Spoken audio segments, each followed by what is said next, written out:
جمعے کا دن آیا، رحمت برکت لایا، چلو مومنو جمعہ پڑھنے تیاری سے جائیں گے، چلو مومنو جمعہ پڑھنے تیاری سے جائیں گے۔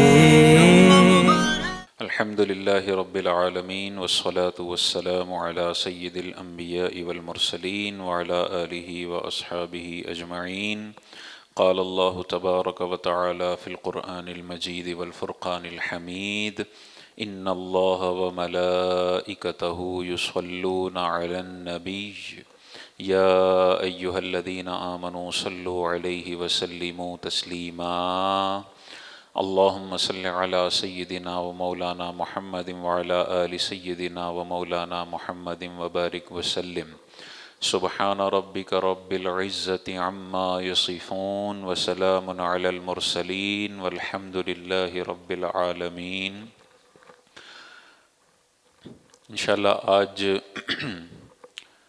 علماء کے مقام و مرتبے اور علماء کے ادب کے حوالے سے اور علماء کی ذمہ داریوں کے حوالے سے، اور خدا نخواستہ اگر کوئی علماء کی توہین کرتا ہے، انبیاء کے ورثاء کی توہین کرتا ہے، تو اس کے بارے میں قرآن و حدیث میں ہمیں کیا فرمایا گیا ہے، اس بارے میں چند باتیں آپ کی خدمت میں ذکر کرنے کی سعادت حاصل کروں گا۔ لیکن اس سے پہلے ایک بڑی خوبصورت حدیث پاک ہے، اس سے ہم اپنے آج کے اس بابرکت جمعے کا آغاز کرتے ہیں۔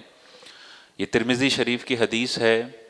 حضور علیہ الصلاۃ والسلام نے ارشاد فرمایا کہ اپنے ماں اور باپ کو گالی دینا یہ کبیرہ گناہوں میں سے ایک گناہ ہے۔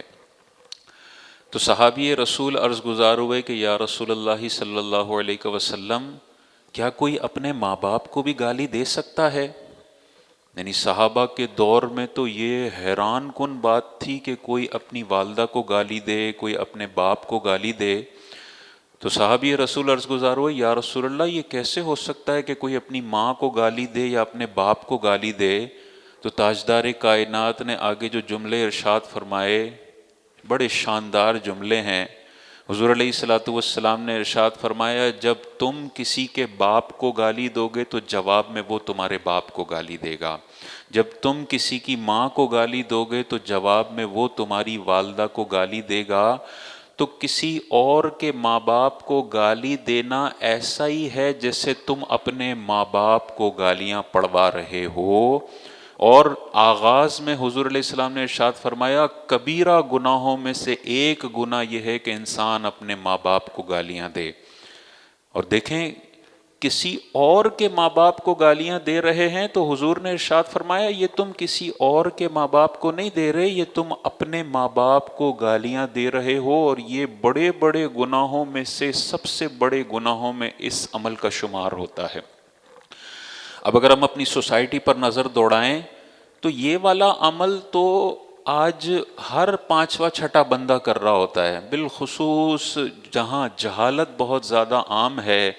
ہر دوسرا بندہ، ہر چوتھا بندہ کسی کے باپ پہ تہمت لگا رہا ہے، کسی کی ماں کو گالی دے رہا ہے، کسی کی ماں کو جھوٹا کہہ رہا ہے، بہتان لگا رہا ہے، چلاتی ہے، بہت بکواس کرتی ہے۔ اس قسم کے جملے ہم دوسری ماں بہنوں کے بارے میں بول رہے ہوتے ہیں۔ ہمیں غور کرنا چاہیے، اگر کسی کے پیٹھ پیچھے یا سامنے کسی کی بھی ماں یا باپ کو برا بھلا کہہ رہے ہیں تو یہ اتنا ہی گندا عمل ہے کہ آپ اپنے ماں باپ کے بارے میں کچھ بول رہے ہوں۔ تو ہمیں غور کرنا چاہیے، بالخصوص خواتین کو، کہ جب وہ کسی اور کے بارے میں بات کرنا شروع کرتی ہیں تو اس کی 100 اچھائیاں بھی ہوں، وہ ساری اچھائیاں دب جاتی ہیں، ایک برائی سامنے نظر آتی ہے اور پورے خاندان میں اسی برائی کا چرچا کر کے اس عورت کو گالیاں دی جا رہی ہوتی ہیں۔ وہ عورت بھی اگر شادی شدہ ہے، بچے والی ہے، تو کسی کی ماں ہے۔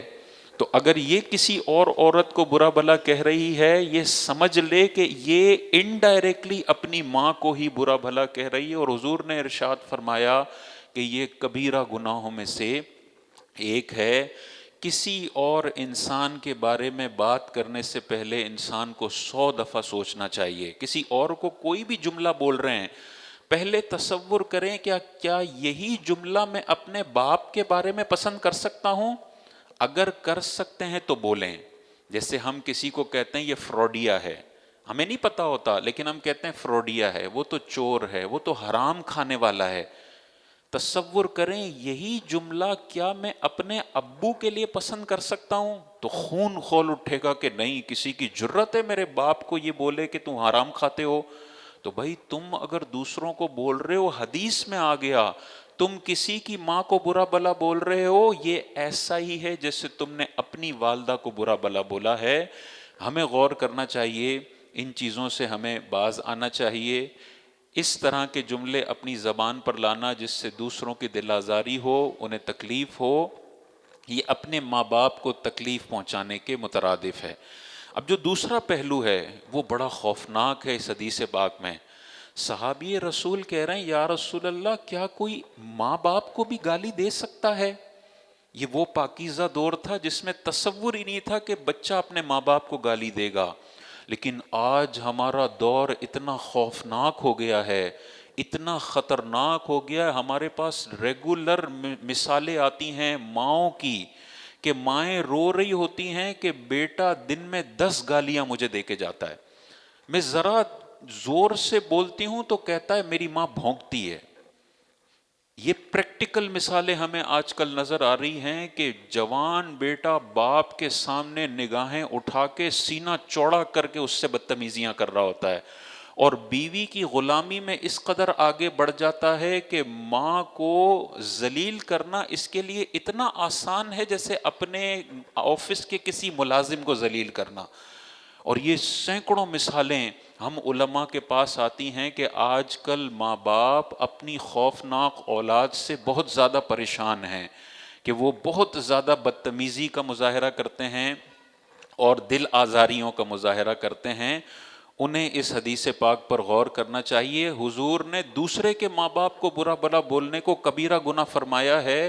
اندازہ کریں اپنے ماں باپ کے ساتھ اگر کوئی برا سلوک کرے تو وہ کتنا بڑے کبیرہ گناہوں میں سے ایک گناہ ہوگا.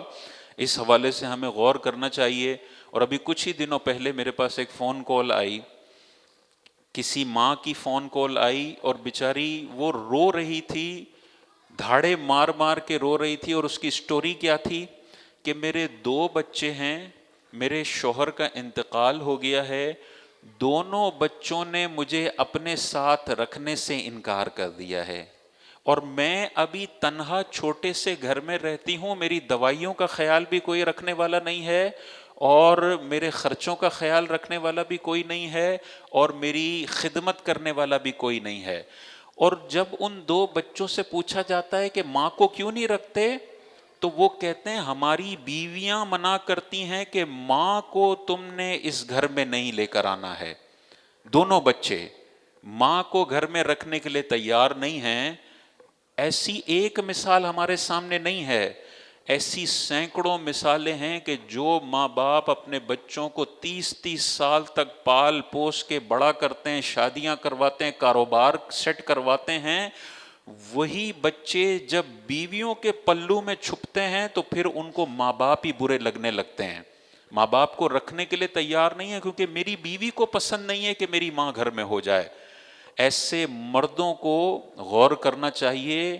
یہ بغیرتی کی بہت بڑی مثال ہے کہ تمہیں اپنی ماں کڑنے لگے تمہاری بیوی کی وجہ سے، اور وہ اللہ تبارک و تعالیٰ کے قہر کو کس طریقے سے آواز دے رہے ہیں کہ پل پل ان کے نامہ اعمال میں گناہ کبیرہ لکھا جا رہا ہے، کیونکہ ان کی ماں تنہائی میں زندگی گزار رہی ہے اور یہ دونوں بچے اپنی بیویوں کے ساتھ بڑی ہنسی خوشی زندگی گزار رہے ہیں.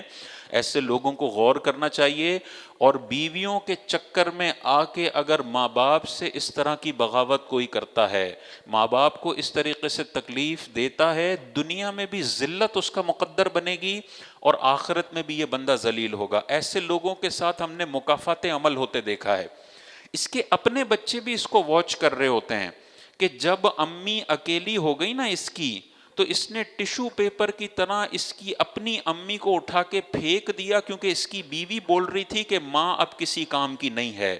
یہ بچہ اپنے ابا کو یہ عمل کرتا ہوا واچ کر رہا ہوتا ہے۔ جب اس کی بیوی گھر میں آتی ہے اور وہ کہتی ہے کہ ابا بڑا کینسر کا مریض ہے، اس کو کہیں دور لے جاؤ، یہ گھر میں صحیح لگتا نہیں ہے، تو یہ کہتا ہے میرے ابا نے بھی دادا کے ساتھ یہی کیا تھا، تو میں بھی دادا کی سنت پر عمل کرتے ہوئے آج اپنے ابا کو بھی اولڈ ایج ہوم میں پھینک آتا ہوں۔ آپ مغرب میں جا کے دیکھیں، باپ پڑا ہوتا ہے اولڈ ایج ہوم میں اور کتا پڑا ہوتا ہے گھروں کے اندر۔ اپنی انٹرٹینمنٹ کے لیے کتا گھر میں رکھتے ہیں، لیکن باپ اتنا کڑتا ہے اور اتنی نفرت ہوتی ہے باپ سے کہ اولڈ ایج ہوم میں پھینک آتے ہیں، اور برتھ ڈے والے دن یہ بکے لے کے بے شرم بیٹا چلا جاتا ہے، باقی پورا سال باپ جی رہا ہے، مر رہا ہے، کینسر میں ہے، کوئی پرواہ نہیں ہے۔ قرآن مجید میں اللہ تبارک و تعالیٰ نے ارشاد فرمایا لا تقل لہما اف، ماں باپ کو اف نہ کہو۔ اف کہنے سے تو کوئی اذیت نہیں ہوتی، آپ ماں باپ کو اف بولیں، ماں باپ کو تو عادت ہو گئی ہے، اس سے کوئی اذیت نہیں ہوتی۔ اللہ فرماتا ہے اف سے جو 0.0001% ماں باپ کو اذیت ہو رہی ہے، یہ والی اذیت بھی تم نے نہیں دینی ہے۔ اور اس کی شرح میں علماء نے لکھا ہے کہ ماں باپ اگر بیڈ پر ہوں اور اولاد ان کا استنجا صاف کرنے آئے تو اس وقت استنجا صاف کرتے وقت بھی ان کے چہرے پر ناگواری نہیں ہونی چاہیے، جس سے باپ کو یہ لگے کہ میرا بیٹا میرے استنجا کی وجہ سے مجھ سے نفرت کرتا ہے۔ اتنے احساسات اور جذبات کا خیال رکھنے کا کہا گیا ہے ماں باپ کے، اور یہاں پر کھلے عام ماں باپ کی توہین کی جا رہی ہوتی ہے۔ اللہ تعالیٰ سے پناہ طلب کرنی چاہیے کہ اللہ تعالیٰ ایسی خوفناک اولاد دینے سے بہتر ہے تو ہمیں ایسی ایک اولاد عطا فرما جو ماں باپ کا ادب کرنے والی ہو۔ اور اس میں ماں باپ کا بھی بڑا قصور ہوتا ہے، شروع سے مغرب دکھائیں گے، لبرل پن دکھائیں گے، ان گھرانوں کو دکھائیں گے جو ماں باپ کو پھینک کے کتا گھر میں لے آتے ہیں۔ بھائی 20 سال تک اگر تم اپنے بچوں کی یہ تربیت کرو گے کہ انہوں نے سارا مغرب کو دیکھ کے وہی کلچر اپنانا ہے، تو پھر یہ بچہ بڑا ہو کے اللہ کا ولی نہیں بنے گا اور ادب کرنے والا نہیں بنے گا۔ ہم ساری زندگی اپنے بچوں کو صحابہ کی زندگی سے دور رکھتے ہیں، علماء کی زندگی سے دور رکھتے ہیں، نتیجہ یہ نکلتا ہے کہ بیٹا پھر جب 30 سال کا ہوتا ہے، 2 لاکھ کمانے والا ہوتا ہے، تو پھر بغاوت سر چڑھ کر بولتی ہے اور پھر ماں باپ کو وہ چھوڑ کر چلا جاتا ہے۔ یہاں تک ہے کہ اگر تمہاری بیوی بے نمازی ہے، تم نے اس کو تلقین کرنی ہے نماز پڑھنے کی، مسلسل سمجھانا ہے، اس کے باوجود بھی اگر وہ سرکشی کرتی ہے تو تمہارے لیے جائز ہے کہ تم بے نمازی پن کی وجہ سے اسے طلاق دے دو۔ اور صاحب بار شریعت نے بار شریعت میں لکھا ہے کہ اگر بیوی کی وجہ سے کسی کو تکلیف ہوتی ہے، شوہر کو ایذا دیتی ہے، شوہر کے ماں باپ کو گالیاں دیتی ہے، انہیں تکلیف دیتی ہے، انہیں ذلیل کرتی ہے، اور ماں باپ بیچارے اس بہو کی وجہ سے ذلت آمیز زندگی گزارنے پر مجبور ہیں، تو ایسے شوہر کو اپنی بیوی کو طلاق دینا مستحب ہے، ثواب کا کام ہے۔ طلاق ویسے اللہ تعالیٰ کے ناپسندیدہ ترین حلال کاموں میں سے ایک ہے، لیکن بعض صورتوں میں جب گھر میں بہت بڑے لیول پر فساد پھیل رہا ہو، ماں باپ کی حرمتیں پامال کی جاتی رہی ہوں، اور ماں بیچاری ایک کمرے کے تنہا گھر کے اندر رہ رہی ہو، اور بیٹے بیویوں کے جو ہے وہ حکم پر ماں باپ سے باغی ہوئے ہوں، ایسے مقام پر شریعت کہتی ہے کہ اس سرکش بیوی کو طلاق دے دو، اور ماں باپ کو تم نے عزت دینی ہے اور ان کی عزتیں ریسٹور کرنی ہے۔ ہم یہ نہیں کہہ رہے کہ ہر بندہ اپنی بیویوں کو طلاق دے دے، نہیں، جہاں یہ اس قسم کی سرکشی نظر آئے کہ ماں تنہا ہے اور بیوی کہتی ہے کہ ماں کو میں رکھنے کے لیے تیار نہیں ہوں، چاہے تمہاری ماں اکیلے رہتے رہتے مر جائے، میرے گھر میں وہ نہیں آئے گی۔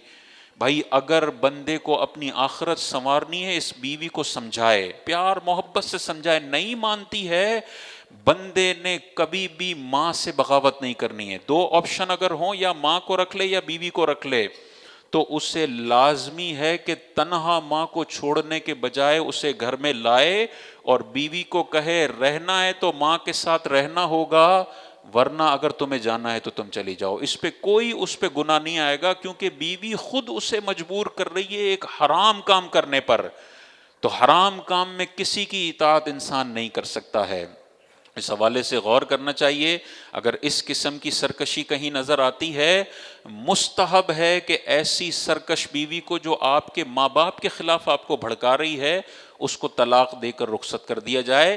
لیکن بعض اوقات ماں باپ کا بھی قصور ہوتا ہے۔ یہاں جو میں نے سچویشن بتائی، ماں تنہا ہے اور بیٹا اس کو رکھنے کے لیے تیار نہیں ہے، وہاں اس طرح کا معاملہ ہوگا۔ لیکن ماں باپ بھی اگر ظلم کر رہے ہیں اور بیگم کہتی ہے کہ میں علیحدہ رہنا چاہتی ہوں، ماں باپ ظلم کرتے ہیں، تو وہاں پہ تو بیوی کو علیحدہ رکھا جا سکتا ہے۔ لیکن اگر ماں باپ مجبور ہیں، تنہا ہیں، ان کو کوئی سنبھالنے والا نہیں ہے، اور بیوی کہتی ہے کہ میں سنبھالنے بھی نہیں دوں گی، وہاں پر پھر ماں باپ کے لیے بندے کو ایک علم بغاوت بلند کرنا ہوگا، اور کہے گا نہیں بھائی میری ماں یہیں رہے گی، تمہیں گھر جانا ہے تو تم اپنے گھر چلی جاؤ، اس میں کوئی گناہ نہیں ہے۔ جتنی دیر ماں ناراض رہے گی، اللہ تبارک و تعالیٰ کی بارگاہ میں اس کی سخت گرفت ہوگی۔ اس حوالے سے ہمیں غور کرنا چاہیے۔ علماء کے مقام و مرتبے کے حوالے سے چند باتیں ذکر کر کے پھر اپنے بیان کو ختم کرنے کی طرف لاتا ہوں۔ آج کل کے دور میں ایک سوچی سمجھی سازش کے تحت علماء کے خلاف لوگوں کو بدظن کیا جا رہا ہے، علماء کی نفرتیں لوگوں کے دلوں میں کوٹ کوٹ کر بھری جا رہی ہیں کہ جو تھوڑا سا طبقہ علماء سے محبت رکھتا ہے یہ بھی علماء سے باغی ہو جائے، تاکہ مکمل طور پر مسلم امہ ایسے لوگوں کے پیچھے چلنا شروع ہو جائے جو خود بھی گمراہ ہیں اور دوسروں کو بھی گمراہ کرتے ہیں۔ ایسے لوگوں سے ہمیں ہوشیار رہنا چاہیے۔ علماء کے حوالے سے ہمیشہ اپنے الفاظ پہ غور کرنا چاہیے۔ ذرا سی ہیر پھیر ہوئی الفاظوں کے اندر انسان کا ایمان خطرے میں پڑ جاتا ہے۔ اللہ تبارک و تعالیٰ نے دیکھیں قرآن مجید میں کیا ارشاد فرمایا، اللہ تبارک و تعالیٰ درجات بلند کرتا ہے ان لوگوں کے جو ایمان لائے اور ان لوگوں کے جو تم میں علم والے ہیں۔ اندازہ کریں، پہلے ایمان والوں کا ذکر فرمایا اور پھر فرمایا جو ایمان والوں میں علم والے ہیں، اللہ تبارک و تعالیٰ خود ان کے درجات کو بلند فرماتا ہے۔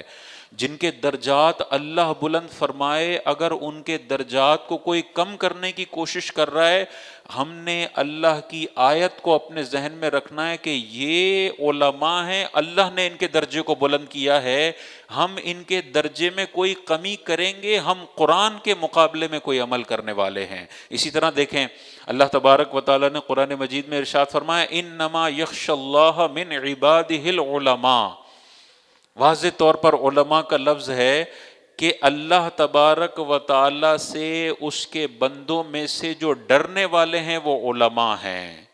حقیقی طور پر جو اللہ تبارک و تعالیٰ کا تقوی اختیار کیے ہوئے ہیں، اللہ فرماتا ہے کھربوں انسانوں میں جو مجھ سے ڈرنے والا ہے، جو میرا تقوی اختیار کرنے والا ہے، وہ علماء کا طبقہ ہے۔ اتنی بڑی ڈگری اللہ تبارک و تعالیٰ نے دی۔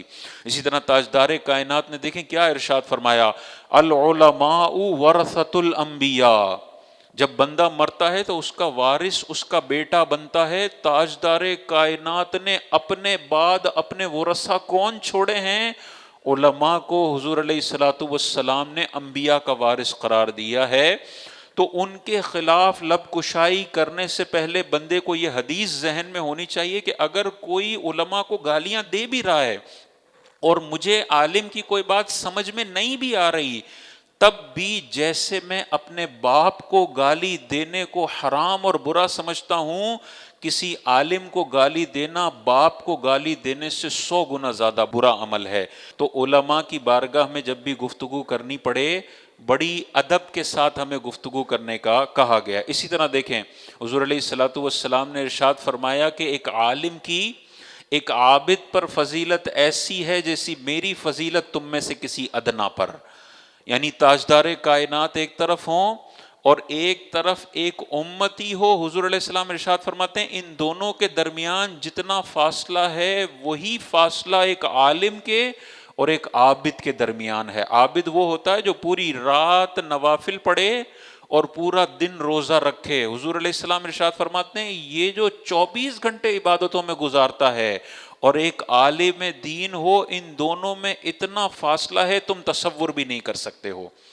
تو بعض اوقات بہت زیادہ عابد صاحب جو ہوتے ہیں، عبادت کرنے والے ہوتے ہیں، وہ عالم کی تحقیر کرنے، توہین کرنے کو اپنے بائیں ہاتھ کا کھیل سمجھتے ہیں۔ انہیں یہ حدیث اپنے ذہن میں رکھنی چاہیے، انسان 24 گھنٹے بھی عبادتیں کرتا رہے، 70 سال تک تہجد بھی پڑھتا رہے، وہ عالم کے مرتبے تک کبھی بھی نہیں پہنچ سکتا ہے۔ اس حوالے سے غور کرنا چاہیے۔ اسی طرح تاجدار کائنات نے ارشاد فرمایا، وہ بندہ ہم میں سے نہیں ہے جو ہمارے بڑوں کی عزت نہیں کرتا، ہمارے چھوٹوں پر رحم نہیں کرتا، اور ہمارے علماء کا حق نہیں پہچانتا جیسا اس کا حق پہچاننے کا حق ہے۔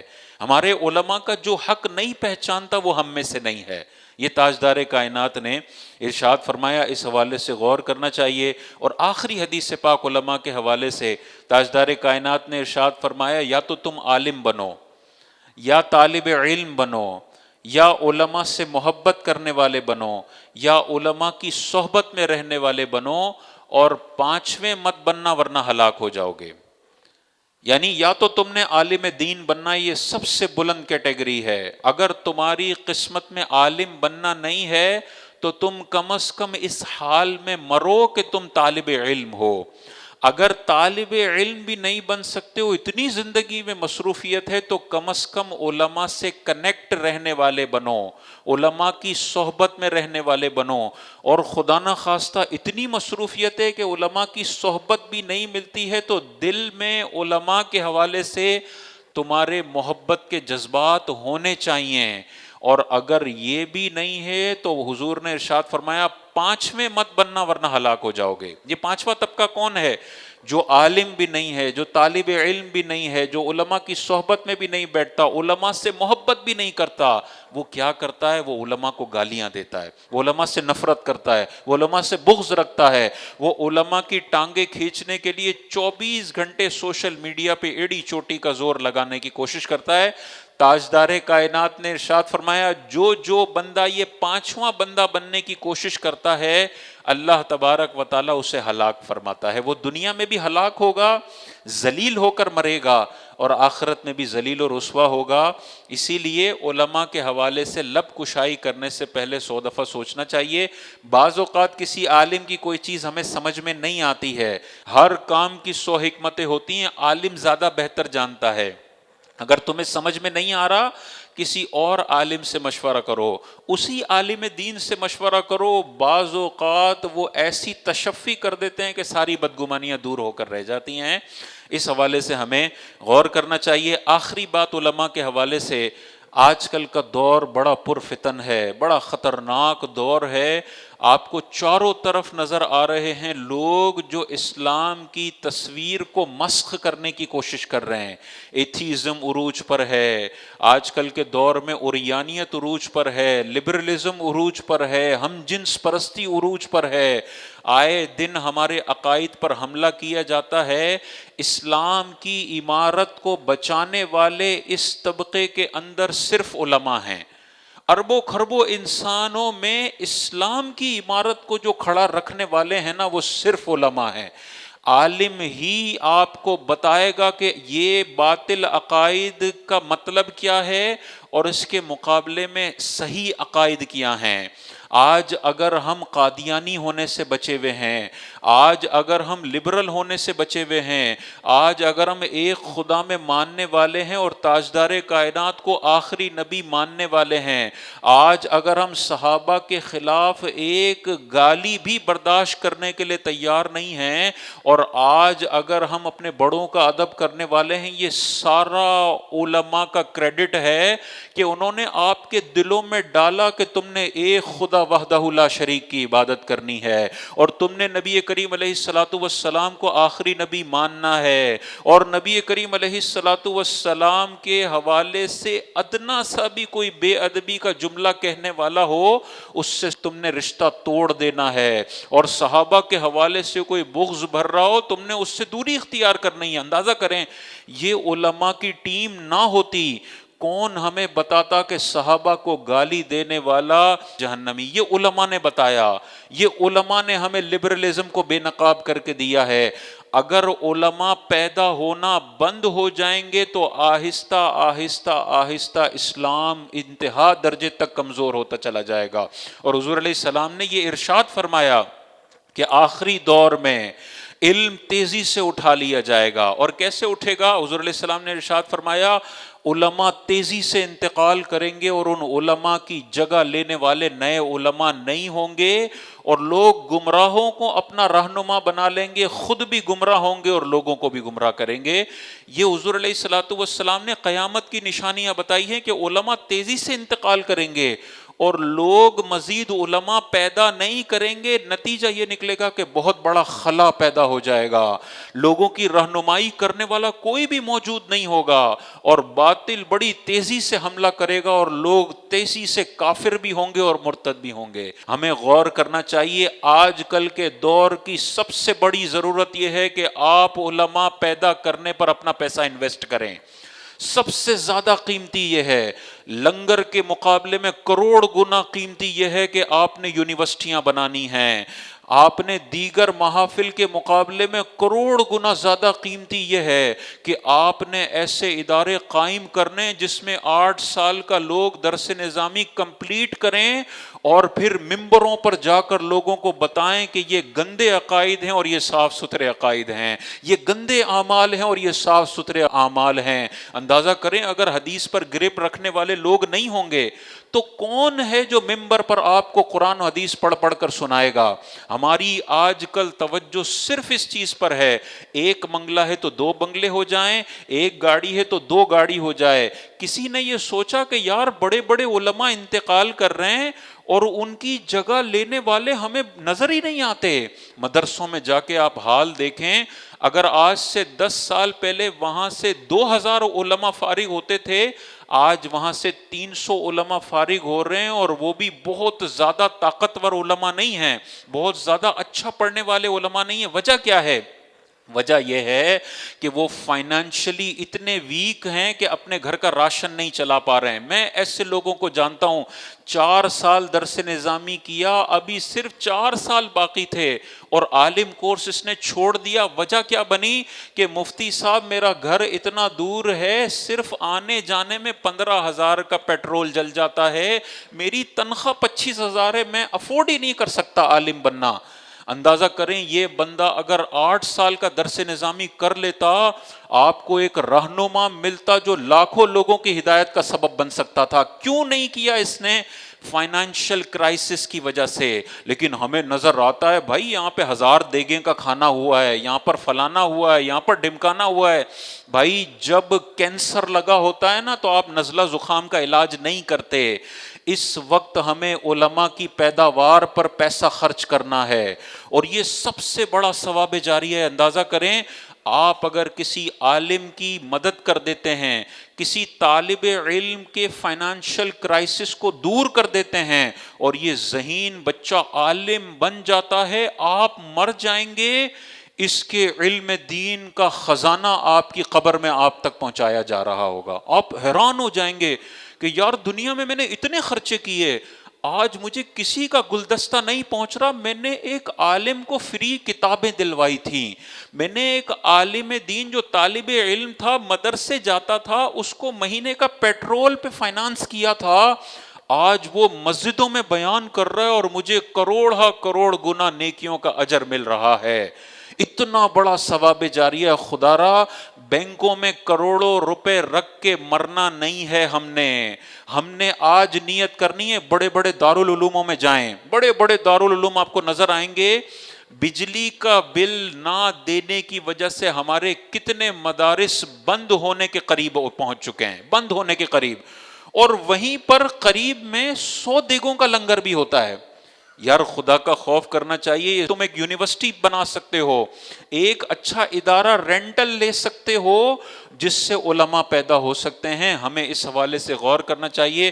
اعلیٰ حضرت امام اہل سنت نے آج سے 125 سال پہلے اس معاملے میں لکھا کہ ہم نیاز میں اور کھانے پینے میں اپنا پیسہ بڑا خرچ کرتے ہیں، لیکن ہم ادارے بنانے میں اپنا پیسہ خرچ نہیں کرتے۔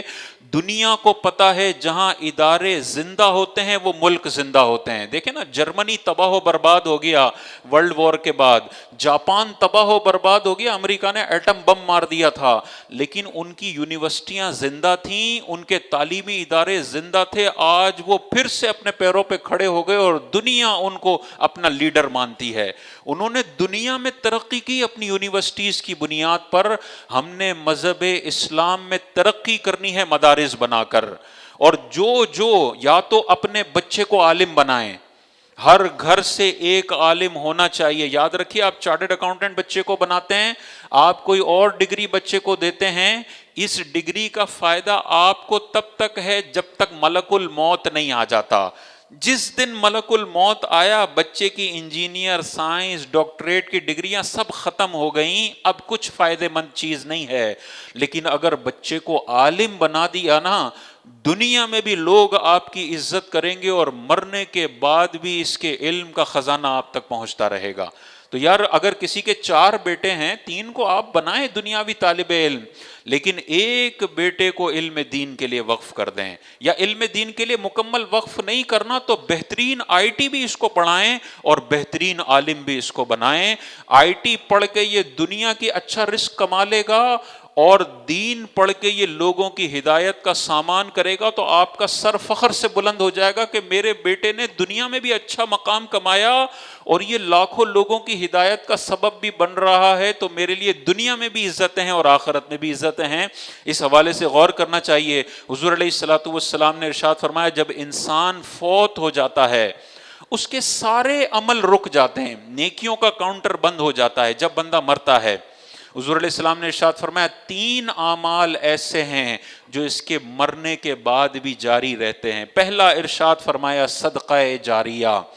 اگر زندگی میں یہ صدقہ جاریہ کر کے مر گیا، کوئی مسجد بنا دی، کوئی مدرسہ بنا دیا، مسجد میں انویسٹمنٹ کر دی، یہ صدقہ جاریہ کی صورتیں ہیں۔ یہ مر جائے گا، مسجد جب تک قائم ہے اس صدقے کا ثواب اسے قبر میں ملتا رہے گا۔ پہلا صدقہ جاریہ۔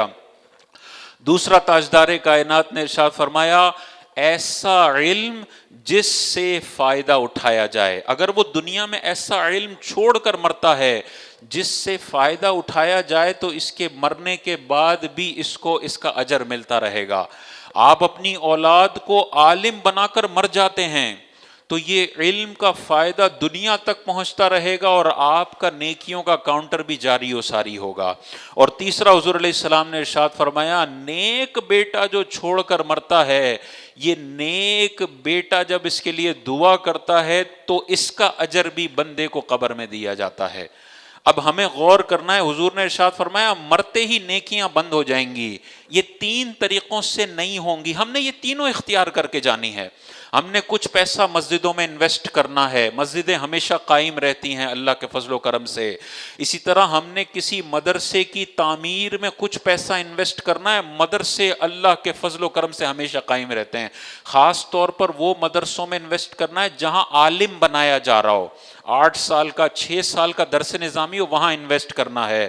اور تیسرا، ہم نے اپنی اولاد کو نیک چھوڑ کر جانا ہے جو ہمارے بعد ہمارے لیے دعا کرنے والی ہو۔ ان کو صرف دنیا داری کے چکر میں لگا دینا کہ بیٹا پیسہ پیسہ پیسہ پیسہ پیسہ، صبح 9 بجے اٹھتا ہے پیسہ، رات کو 10 بجے سوتا ہے پیسہ، 24 گھنٹے بس پیسے کے لالچ میں گھوم رہا ہوتا ہے۔ اگر باپ یہ وائرس اپنے بچے کے دماغ میں ڈال دے گا تو اس بچے کو کبھی بھی یہ توفیق نہیں ہوگی کہ باپ کے مرنے کے بعد باپ کے لیے کبھی ایصال ثواب کر دے۔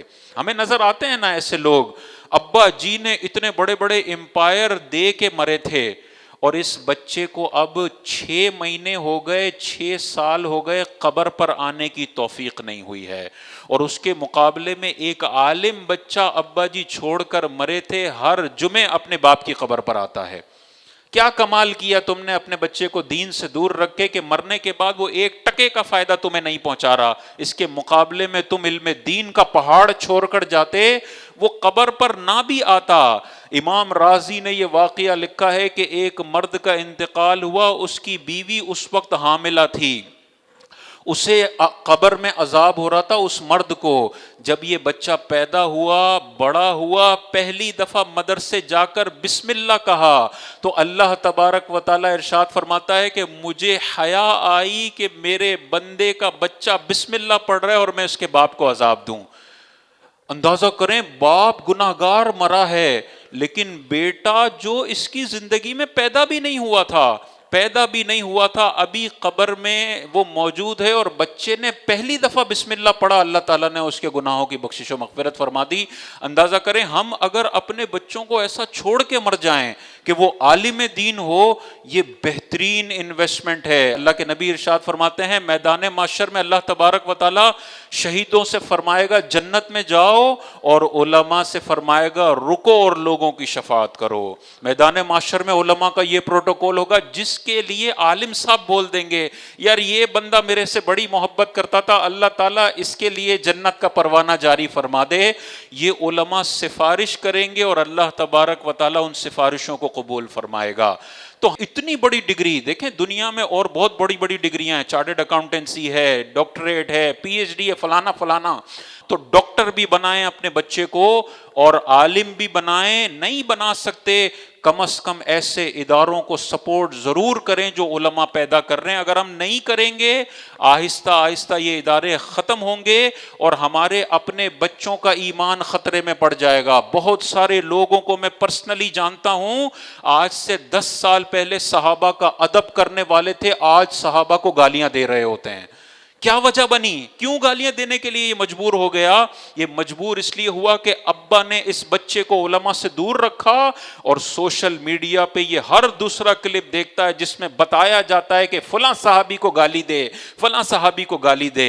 یہ باپ نے کمال کیا ہے، اپنے بچے کو ABCD بڑی فرفر سکھا دی، لیکن اس کو صحابہ کا گستاخ چھوڑ کر یہ مرنے والا ہے. تو ہمیں غور کرنا چاہیے، علماء پیدا کریں، اپنے بچوں کو علماء سے کنیکٹ کروائیں، ان کی رہنمائی میں بچے پلیں گے، بچے بڑے ہوں گے، ان کا ایمان بھی محفوظ رہے گا، ان کے اعمال بھی محفوظ رہیں گے. اس حوالے سے ہمیں غور کرنا چاہیے. آخر میں بس 2-3 باتیں ذکر کر کے پھر اپنے بیان کو ختم کرتا ہوں. آج آپ کو تھوڑا سا سیٹ اپ مختلف لگ رہا ہوگا. یہ عالم اسلام کے مشہور و معروف نعت خواں ہیں حافظ طاہر قادری، آپ سب نام سے بھی جانتے ہوں گے، بائی فیس بھی جانتے ہوں گے.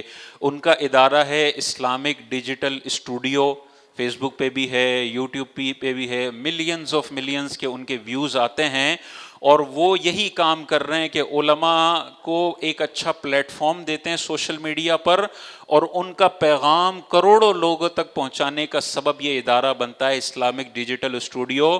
انہوں نے ہم سے ریکویسٹ کی کہ ہم آپ کا جمعے کا خطاب ریکارڈ کرنا چاہتے ہیں، تو ان کی ٹیم آج یہاں پر آئی ہے، انہوں نے عزت بخشی ہے. تو یہ اسلامک ڈیجیٹل اسٹوڈیو کے لوگ ہیں، اللہ تبارک و تعالیٰ ان کے کام میں برکتیں عطا فرمائے، انہیں مزید اسی طریقے سے علماء کا پیغام امت تک پہنچانے کی توفیق عطا فرمائے. ان کا باہر اسٹال لگا ہوا ہے، اور اسٹال پیسے مانگنے کے لیے نہیں ہے. اسٹال کس لیے لگا ہوا ہے کہ اگر آپ میں سے کوئی ان کے اسٹال پر جا کر ممبرشپ حاصل کرنا چاہتا ہے تو وہ ممبر ان کا بن سکتا ہے. ممبر بننے کا کیا مطلب ہے کہ ان کے مختلف پروگرامز ہوتے ہیں جو سوشل میڈیا پہ کروڑوں کی ویورشپ میں جاتے ہیں. اگر ان پروگرامز میں کوئی جانا چاہتا ہے، علماء سے کنیکٹ ہونا چاہتا ہے، علماء کی رہنمائی میں اپنی زندگی گزارنا چاہتا ہے، تو ان کے پاس وہ جا سکتا ہے، ان کی ممبرشپ حاصل کر سکتا ہے، یا آپ کو گروپس میں ایڈ کر لیں گے. مختلف پروگرامز میں آپ کو دعوت نامہ بھجوایا جائے گا، وہاں پہ آپ جا کر ان کے پروگرام اٹینڈ کر سکتے ہیں، علماء سے ملاقات کر سکتے ہیں، علماء سے سوالات کر سکتے ہیں. تو یہ بہترین موقع ہے، آپ میں سے جو بھی چاہے تو باہر اسٹال ہے وہاں پر ممبر بنے. اللہ تبارک و تعالیٰ سے دعا ہے کہ اللہ تبارک و تعالیٰ جو کچھ سنا اس پر عمل کرنے کی توفیق عطا فرمائے. وآخر دعوانا ان الحمد للہ رب العالمین.